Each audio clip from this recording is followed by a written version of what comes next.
एक धूप वाली सुबह दो मजबूत बकरियां संकरी लकड़ी की पुलिया के विपरीत सिरों से आईं। दोनों पहले पार करने के लिए दृढ़ थीं। उनके खुर पुरानी लकड़ियों पर जोर से बजने लगे जब वे बीच में पहुंची।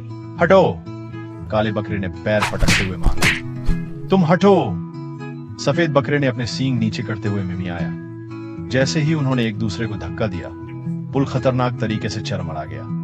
कोई भी पीछे हटने को तैयार नहीं था। उनके सींग जोर से टकराए। बकरियां आगे पीछे धक्का मुक्की करने लगी। मांसपेशियां तनी हुई थी। शोर से पास के पेड़ों से पक्षी उड़ गए।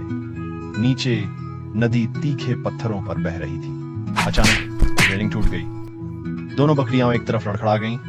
डर से आंखें फड़ी की फड़ी रह गईं। एक पल के लिए वे किनारे पर खतरनाक स्थिति में संतुलन बनाए रहीं। फिर छपाक ठंडे पानी में नीचे गिर गईं। धारा उन्हें बहाकर नीचे ले गई। सींग अब भी उलझे हुए थे।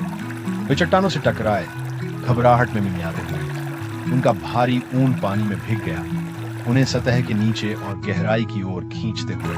ठीक उसी समय जब वे डूबने वाले थे, उनके सींग अलग हो गए। हांफते हुए वे अलग अलग किनारों की ओर तैर गए और थक कर गिर पड़े। काला बकरी नदी का पानी खांसता रहा, जबकि सफेद बकरी तीव्रता से कांप रही थी।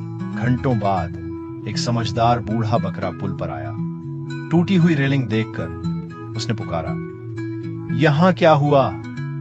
दोनों बकरों ने शर्म से सिर झुका लिया और अपनी मूर्खतापूर्ण लड़ाई समझाई। बूढ़े बकरे ने अपना सिर हिलाया।